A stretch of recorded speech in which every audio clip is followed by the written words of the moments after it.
Very good evening once again. We've had a decent tea break and now the grand finale of our day-long deliberations. The uh, budget makers with us and will be followed by Finance Minister Nirmala Sitharaman herself.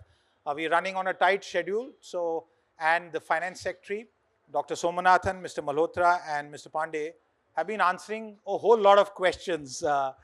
So what I'll try and request all of you, I'm sure you will support us in this endeavor, is to try and explain things in the simplest manner possible for our wide audiences on the India Today platform, Business Today, who are watching on this. Uh, Dr. Somnathan, I'm starting with you. This is something that I picked up while I was trying to prepare some questions for all of you. In itself, a very difficult task because you are the budget makers. If our Capex spending for FY24 was the GDP of a country, it would be larger than that of Kenya and double that of Myanmar. So, a round of applause for the fact that the budget makers, the government of India, Prime Minister Modi, Finance Minister Nirmala Sitharaman have decided on such an ambitious Capex exercise, which is always fraught with difficulties. Dr. Somnathan, how confident are you about this money being expended? And if you could tell our audience in what areas? So first, in terms of confidence, I think we are quite confident that the 10 lakh crore target is attainable. And the biggest evidence of that comes from the current year, where as against a budget provision of 7 lakh 50, as against a budget provision of 7 lakh 50,000 crore, we expect to reach approximately 7 lakh 30,000 crores. And the shortfall is largely in the loans to state governments for capital expenditure. The central capital expenditure is expected to reach 100%. Even in the case of the state capital expenditure, the shortfall is primarily because there are some reform-linked elements where money is only released when certain policy actions are completed, and there are some states which have not taken their full entitlements in that category. Coming to next year, I think the step up is approximately 1/3. But as far as the central side is concerned, we have three main areas where the increment is going. The first is railways, where it's going up by nearly more than 1 lakh crores in terms of budget estimate to budget estimate. They have enough projects to execute. I think they can absorb it quite easily. Highways, again, a large increase. They will be able to absorb the increase effortlessly, I would think. And then we have certain very specific investments in the petroleum sector, which relate to retrofitting refineries to prevent emissions and to make them on par with the best global standards, and an augmentation of the strategic petroleum reserve. So on the central side, I'm very confident that the plans will be executed. For the states, it's 1,30,000 crores. But the states also have experience of doing it this year. So they understand how the system works. They are in better shape to use it faster this year. So I'm pretty confident that most of it or all of it will be used. I'll come back to you, sir, on your own reading of the COVID-induced delays and whether the delays in execution you think will get sorted out, because we are now mostly out of it. But I'll pause there and go to you, Mr. Malhotra, the mic on your left, sir. And again, this is a question that you've been asked, but this is by popular demand, really. We were discussing earlier. The 25 to 60 lakh rupees taxable income bracket, by one calculation, it says that under the new regime, the taxes will actually increase by 23,000 rupees. Is that correct, sir? And if so, why should that bracket of income taxpayers opt for the new regime? Sorry, which bracket you said? 25 to 60. I mean, it's not one bracket. 25 lakh taxable, to 60. 60 lakh. Yes, sir. So that's a very short, very small bracket, first of all. Okay. But our sense is that, see, the benefits, we are giving benefits to all. And especially I'm surprised as to why, you are saying this, because the taxation rate is actually going down. Yes, I mean, those who are taking the benefits of, say, HRA, I think what you are referring to perhaps is, those who are taking benefits of HRA. Other than those, whether, they are in the old regime, they stand to benefit if they shift to the new regime. Uh, because one has to invest about 3.75 lakh rupees in the old regime for it to be, more beneficial. So other than those who are having, substantial incomes by way of HRA, where we give a lot of tax exemptions, others should find the new regime more attractive. And home loans, sir, a quick follow-up on that. Home loan again is limited. You see, that benefit is limited to only 2 lakh rupees. So you add another 1.5 lakh rupees under 80C, 2 lakh, it works out to only 3.5 lakh. Over and above that, then, you have to be actually investing in insurance and other things. Yes, if you add that up, if you are taking the whole range of exemptions, then, well, yes, you're right. They may not find it so attractive. The way I would like to add what you said is perhaps it reminds us of the time when we go to department stores for sales and they say buy two get one free. So the point that you are making is that in the current tax regime, that buy two get one free is applicable because you have to first save that much to get that much tax. But I'll come back on another question because I want to get Mr. Pandey in on this. One point, I Sure. would like to make here, whether it is the old regime or the new regime, all the salaried class, and 50% mind it, 50% of our taxpayers are salaried. Over there, we have given them a huge relief. The increase in leave encashment, and everyone gets, some leave encashment when you retire. So that increase by about 22 lakh rupees works out to a tax saving of about 7 lakh rupees at the marginal rate, of 30%, because most of them, would be in that bracket. Yes, sir. Especially those, the ones you are talking about, 25 lakh to 60 lakh tax bracket. So they stand to gain by 7 lakh rupees when they retire, and all of them are going to retire. You spread it, over their career span of 30 years. Right. It works out to, about 20,000 rupees per annum. So even if they don't shift now, right, they may not shift now, but there is a benefit to all the salaried class because we have not taken away anything, whether even when they stay in the old regime. Okay.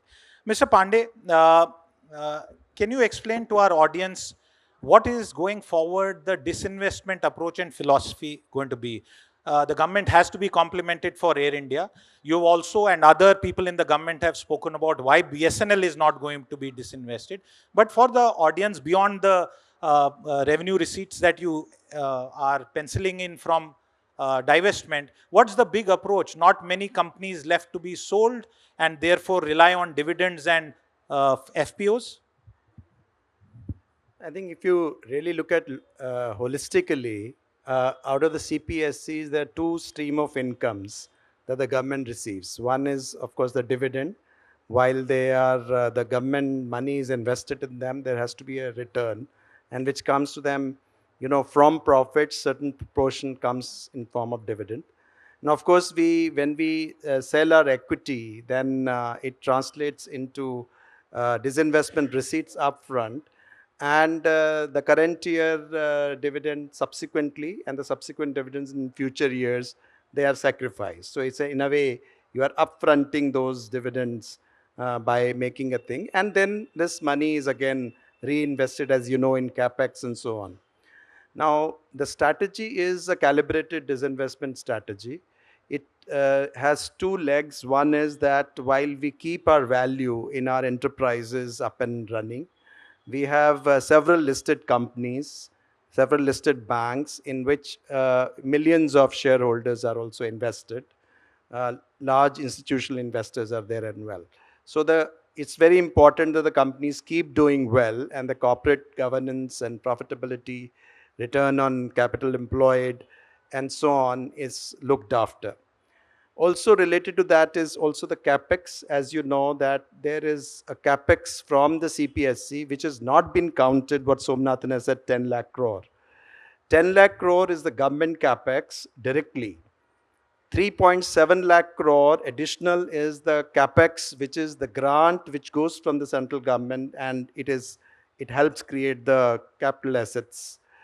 Additionally, 4.88 lakh crores, roughly about 5 lakh crores will be the capex from the CPSCs going forward. So if you really count the total capex, it's 18.5 lakh crores, which comes to about 6.2% of GDP, which is a very, very large sum. Which is the highest in So the world in for yes. this year. So some of it, which you said about 4.88 lakh crores, comes from CPSC, from internal and extra budgetary resources. And internal resources includes the after the dividend from profits internal accruals. So therefore, you will realize that if you have to really increase our growth, they pay a substantial part in the CPSCs also while they are in the government. So are you telling us, sir, that there is No, therefore... I'm just coming to... Yeah, sure. Please complete your point. I'm just coming to now, so far as the disinvestment is concerned, as you know, the disinvestment is somewhere where you do market sales, where we have to keep in mind, what is the bandwidth which is available to us? What is the kind of a market impact which happens? What is the interest of minority shareholders? When it comes to disinvestment in the form of strategic disinvestment, which is privatization, which is also when we enter into a reform area. So in that reform area, we are saying that going forward, if it is disinvested, it is privatized, the enterprises will be able to create more growth. The enterprise will also be able to generate more jobs because of the certain unlocking of thing and the sort of capex that will follow subsequently. So therefore, is another Air India possible, therefore? Pardon? Is another Air India possible?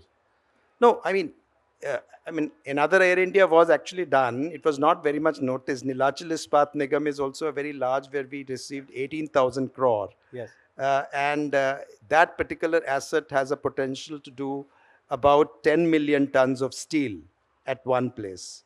So immediately we are jumping from a steel which was not produced to the extent of 0.9 million tons for almost so many years, more than a decade, to an asset in next 4-5 years producing 10 million tons. So you can see the economic growth potential of that asset, which has not been noticed. Incidentally, we didn't receive any money so far as the government coffers are concerned. So disinvestment receipts to the government nil, but benefit to the economy enormous. Absolutely. And the point that you are making, sir, is that we shouldn't look at disinvestment only from a revenue receipts, but about creating value and the downstream impacts. That point is very well taken. Dr. Somanathan, I come back to you. Again, a question that must have come to you. I am posing it on behalf of those who may have it. Has the government of India abandoned the FRBM and the target of 3% of GDP? I think the first thing that is important to note, and I say this as a historical note, is that since its enactment in 2003, the target of 3% was achieved only once, and that too by accident in 2007. Okay, so it is. So I think this target of 3% is a sort of aspirational. It is something in the horizon and has perpetually been on the horizon. But coming more specifically to the next couple of years, I think the government of India has made very clear that it is sticking to the path of fiscal consolidation, reducing the deficit this year, and is committed to going further. And the finance ministers announced the intention of reaching a deficit of less than 4.5% by 2025-26. So we are complying with the FRBM law by filing the necessary deviation statements, submitting the necessary deviation statements in Parliament, and that is part of the FRBM law as it has existed since 2003, and there is actually nothing new in what we're doing. Is 4.5 the new 3%? Not necessarily. 4.5 is the target for 2025-26. What the last few years have taught us is that the rigid adherence to an absolute number, regardless of growth potential, regardless of prevailing economic circumstances, is simply not something which is feasible in real life. It is something that belongs in economics textbooks, but nobody in the Maastricht Treaty has adhered to it. The first countries to violate the Maastricht Treaty, incidentally, was Germany, not Italy. And so these things play out very differently in real life because things keep happening. Other things are never equal. In economics textbooks, ceteris paribus is a constant assumption, but ceteris is never paribus in real life. And therefore, I think for us to hazard a guess beyond 2025-26 as to what should be the right level of deficit, it's too early to do so. Absolutely. I'll come back to you on fiscal compression versus growth. But Mr. Malhotra, I'm coming to you. Analysts are pointing out that the ratio of overall tax collection, which includes both center and states, has to GDP has not actually risen. The economic survey says it's 5.5%, and that's lower than comparable countries. Is that the right way to look at it, or should we only focus on the central tax ratio, the central government's tax ratio? No, see, two things. One, when we try to compare the tax to GDP ratio of our country with that of others, many a times we have seen, that it is only the federal taxes. But here in India, we have a lot of state taxes, as you have rightly pointed out. And so when one takes that into account, the story is different. The other thing to be kept in mind is like to like, most of the times, we are comparing ourselves with OECD countries. And so the tax to GDP ratio of an OECD, of a developed country, will be very, very different from that of others. Like to like, as you have said, similar countries, there are studies which have said that when you factor both these things in, we are neither too high, but neither are we low. So we are somewhere, in the average. So that's where, we should be actually looking at. Of course, tax to GDP ratio, the buoyancy, in the last, especially, this year has been good. And so going forward, it should be our effort to further increase it. Mr. Pandey, some time ago you had explained to me and my colleague Karishma Asudani about the difficulties that the government faces when it comes to putting companies on the block with regard to, for example, just one example, their land records, the lack of clarity on titles, which many of us who get impatient, don't realize about the months and months of work that is required. And the reason I ask you this question was that in the Videsh Sanchar Nigam case, the government of India set a template of hiving off the excess land and parking it somewhere else. And that's a long drawn saga. Going forward, can PSU's value unlocking happen through such off balance sheet items also like land, or are you stuck in great difficulties there? Let me first respond to VSNL land, which you mentioned. At that time, there was, I think, a lot of litigation, and the issue of land was left to the acquirer, strategic acquirer, and it was not done prior to the strategic disinvestment. But subsequently, it has happened, and about 786 acres of land, a lot of it is in metros, that is already with the company called Hemisphere, which is under government control and operated by Ministry of Housing and Urban Affairs, where government has 51% that land one. So, but now what we are doing is, in the recent strategic disinvestment, we have changed the model in terms of actually doing everything on a clean basis. Rather than keeping any uncertainties for the future, we are hiving off the real estate, some of the very valuable real estate, which doesn't actually fetch value as operating company, and neither will it fetch value if you just strategically disinvest as an operating company. It will fetch a lot of value when it is sold as a real estate.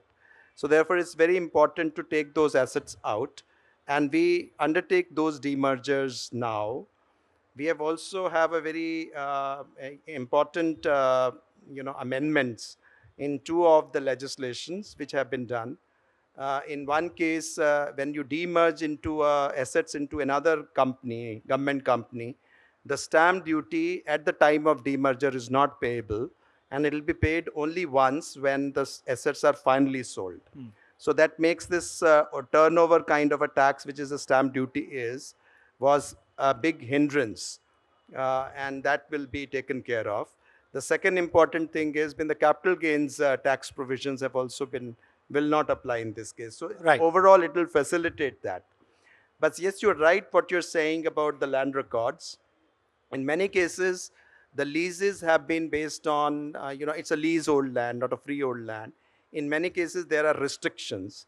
And obviously, when, something is strategically done, then obviously there are certain objections. There's a great deal required for the central government and the state governments to work together to solve these issues. I wonder whether the SPV hemisphere properties where the government holds a majority stake is benefiting the government, but maybe that's a question for the housing ministry to answer, unless you want to. No, that is just No, in been terms of listed. unlocking value, it's land, No. it's been there for 50 years. No.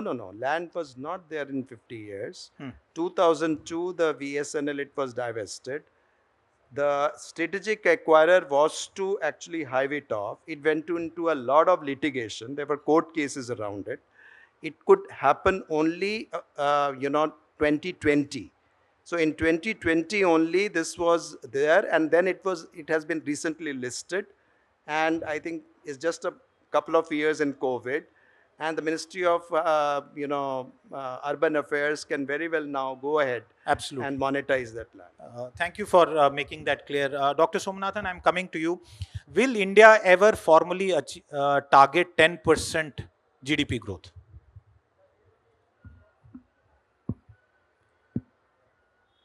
I doubt that we should.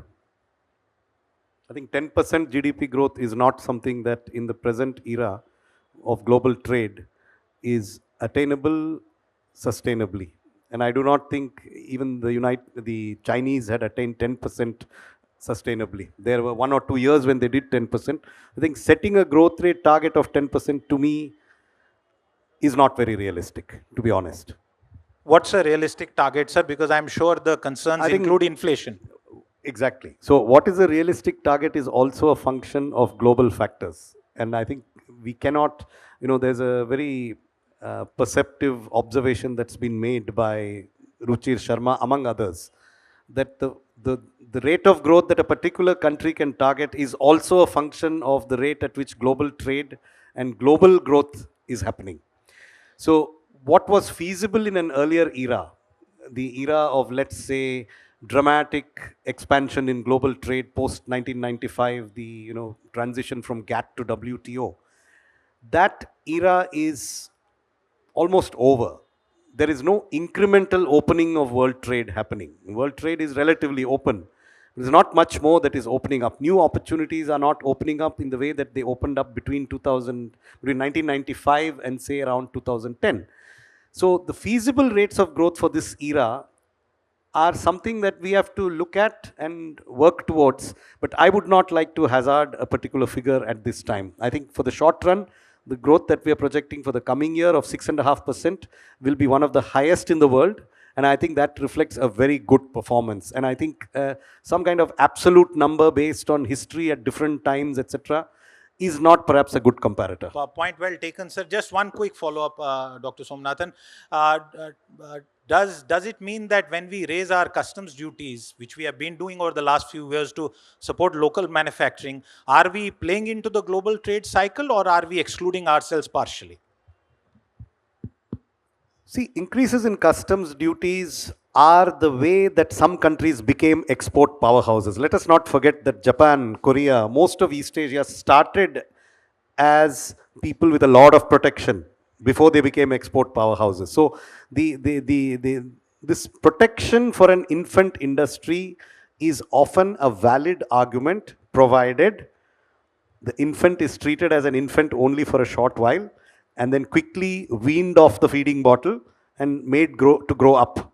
If that is done, there is a case for short-term protection while you build comparative advantage in an economy, especially in sectors where you can acquire comparative advantage, but you haven't acquired it because you missed a historical bus and you don't therefore have the scale of component suppliers, etc. So some of our PLI schemes are precisely targeted at areas where India could have a comparative advantage and can still acquire it with a modicum of short-term support. Are you happy with the outcome of PLI scheme so far? I think the PLIs in the two early sectors are doing pretty well. That is on electronics and the mobile phones. They're doing pretty well. The others are in early stages of implementation. And they got hit by COVID in terms of Absolutely, implementation. yes. Mr. Malhotra, when GST came, among the other rationals, and I remember reading something which said that it would add 2%, once it had stabilized, of course, to our GDP. But our GST is very different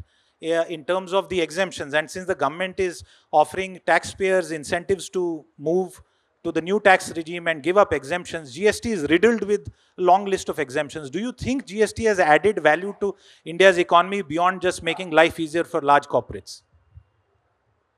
Tremendously.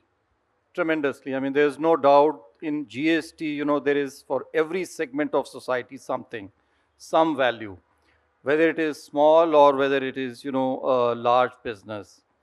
I'll tell you, and you would all, recall, not very long ago, 5 years ago, before GST was implemented, and we used to, travel, and you would be traveling, your own locations from here to Jaipur. And there used to be a long queue of trucks. And you had to wait, those trucks had to wait, for hours together to cross what there used to be, a checkpost which the commercial taxes department had put up. Today you don't see it, it's all vanished. And this is not true, only of the Jaipur-Delhi highway. Any highway, you take between UP and Bihar, I'm told, within Mumbai used to charge, an octroi, and people had to, the trucks had to wait just, to enter Mumbai and to pay the octroi. So what it has unleashed, this is just, one example. The number of taxes that we had, huge number of taxes. Life, has become simpler.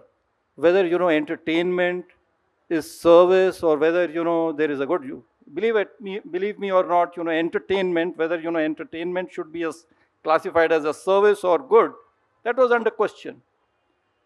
Whether electronics is a service or a good, that was under question. So much of litigation, has been avoided. It has obviously, resulted in savings for whether, it is a small taxpayer or for a huge taxpayer. And in terms of revenue, just look at the buoyancy. Absolutely, sir. I'm not questioning all that has been done. This is just a sort of non-budget question, really, and I understand I'm putting you on the spot because lots of exemptions, 5 tax rates, and petroleum, electricity, alcohol, real estate development still out. Just for the record, sir, you wanted to come. Yeah, I just want to come in on this. So the question is, what is your point of comparison? Are we comparing a theoretical ideal of one rate, no exemption, everything, one nation, one everything? Honest answer, sir, or are there we is no comparing comparison. what existed before GST? So it's all a question of point of comparison. I don't think any country has an ideal tax system. I haven't seen any country which has it. Unless you're a city-state the size of Chennai, then you can have a single GST rate very easily like Singapore. Interesting you but mentioned it's not, Chennai. No, because Singapore is the size of Chennai and everybody says Singapore has only one rate GST. Of course. It's possible, but sir, it's not possible in a country of this size to have as simple a tax system as a city-state. So sometimes we have to set our aspirations realistically. The United States has a different sales tax rate for each state.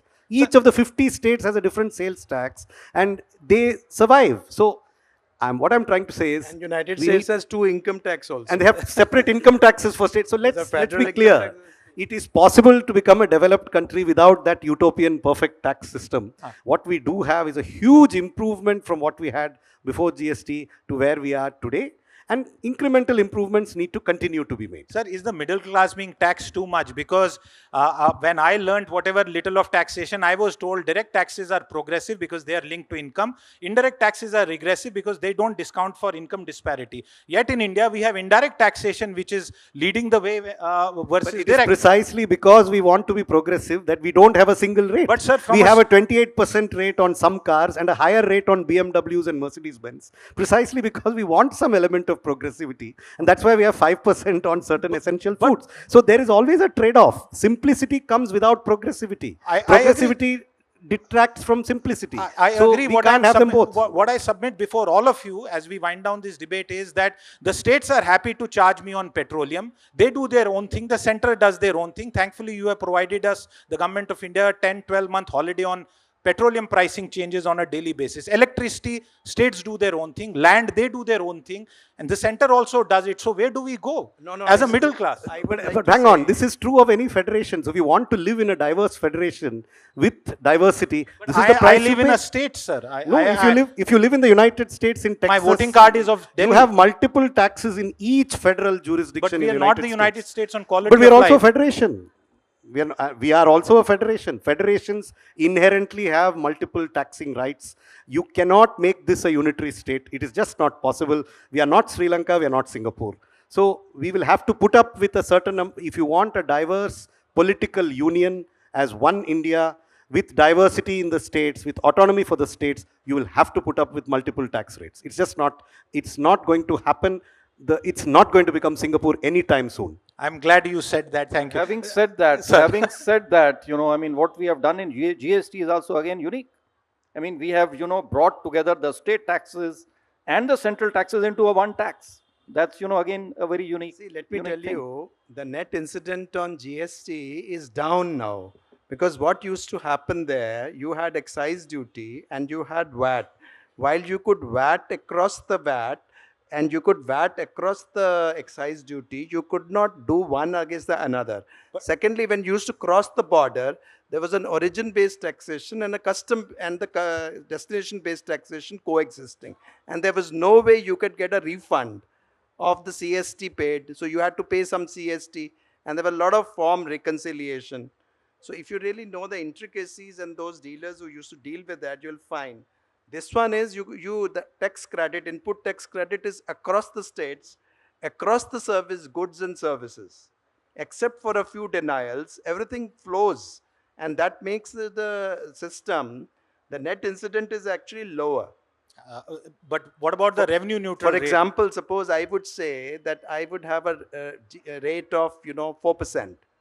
But it will be a 4% on turnover basis. It will turn out to be a far, far more than actually the rate. I'll also say one more thing. I think what GST has shown us is that the middle class doesn't like to be told the true tax rate. They prefer to have a hidden excise duty, which nobody knows about, and then see a smaller rate as sales tax, and they think, taxes are low. If you integrate them and show that the tax on a car is 28%, they think it's too high. It has always been more than 28% in sales tax. It's come down post GST, but now you see it as one tax instead of a sales tax on an excise duty, which you didn't see because it was not included in the MRP. Absolutely. This reminds me of the debate on fixed deposit versus market investments. Fixed deposit minus inflation, you can do your own math. The final question I want to end, and we're just down to our last 1 minute. So many years back, and I'm putting that to you as the finance secretary, India made a fundamental shift from exempt in terms of savings and taxation to EET. And somebody has just described the latest tax regime as TEE. Is that a fair assessment? No, I don't think that. I think that is a mischaracterization. Whatever you had in the old system, you still have. You just don't have tax breaks for certain kinds of savings and certain kinds of dissavings, which you had in the old system. But you still have a choice to take that system. So you can choose which system gives you the optimal results in terms of your personal cash flow, and that's the system you choose. So it's it was always TEE. It was not as if there was no tax on income before we went to the new system. The old system was not tax-free. It didn't say invest as much as you like and you don't pay any taxes. It always had taxes there. Absolutely, and we have that realization about how taxes and death are two things that none of us can escape.